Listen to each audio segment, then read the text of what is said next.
paalala, huwag nyo munang ilipat. Panoorin nyo muna, mga tol. Tsaka pala mga tol, may bago akong video, mga tol. Tsaka pala mga tol, dito makikita, napakagandang area dito sa Manila, mga tol. Tsaka ano pang hinihintay nyo, panoorin nyo na. Pinakamauna, number 1, napakaganda. Number 2, saksakan ng ganda, mga tol.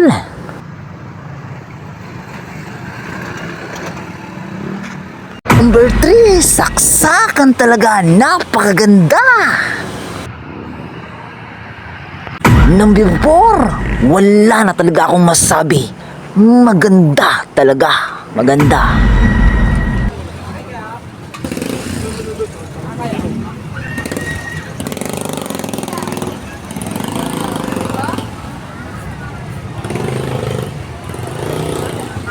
Number 5, hindi lang ganda ang tanawin dito, pati na yung mga kasalubong mo na chika babes, maganda din, mga tol.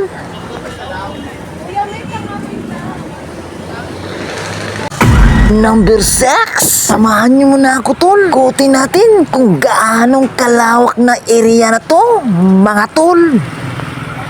Number 7, mga tol, nakita nyo bang nakita ko, mga tol? Diba ang ganda? Wala to sa probinsya, mga tol. Tsaka dito mo lang makikita ganitong building sa Maynila. Kung mayroon mang building sa aming probinsya, pero hindi ganito kalaki, mga tol. Dito talaga ang grabing malaki, sobra ang taas pa. Tsaka pala mga tol, dito pala ako banda, naligaw. Tsaka pala mga tol, di ko akalain na laki pala ang area nitong mall na to, mga tol. Kahit saan-saan ako makarating, mga tol, ganun pa rin yung dinadaanan ko, tol. Pabalik-balik na lang ako, tol. Buti na lang, tol, may nakilala ako sa loob. Yung bumili ako ng bag, mga tol. Ang mga tol, mahal pala ng bag dito, nagkahalagang 600, mga tol. Ayun nga, nakabili na nga ako. Tsaka mga pala tol, may nakilala ako, taga Bicol, mga tol. Nga pala mga tol, nag-usap kami ng sinsinan, mga tol. Ang bait din pala ng mga taga Bicol, mga tol. Tinulungan ako, mga tol. Tsaka nga pala mga tol, tinanong ako kung taga saan ako, mga tol.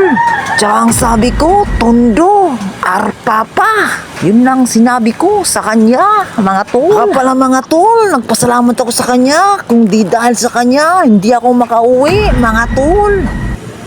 Tsaka pala mga tol, baka gusto nyo akong makilala. Ako pala si Ruben Magtanggol, mga tol. Tsaka nga pala tol, araw ng Lunes, diop namin, mga tol. Kaya wala kaming pasok sa trabaho. Kaya naisipan ko, mga tol, nagbablog ako, mga tol, habang wala pa akong trabaho, mga tol. Tsaka nga pala mga tol, pagigihan ko mag-vlog. Kasi bukas, may pasok na naman kami, mga tol. Busy na naman ako, mga tol. Tsaka nga pala mga tol, kapag nag-ikot ka dito, mga tol, talagang hindi ka talaga makaramdam ng gutom, mga tol.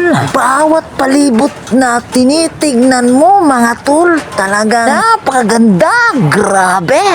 Tsaka nga pala mga tol, hindi lang klaseng kagandahan dito, mga tol. Sa Maynila, nga pala mga tol, kapag lumakad ka, hindi lang buong paligid ang tinitignan mo, mga tol. Lalo nang nakakasabay mo ang nagkagandahan dito sa Maynila. Tsaka nga pala mga tol, bago ako magtatapos, mga tol, nyo ang susunod ko pang video. Pala mga tol, huwag ka sanang magsawa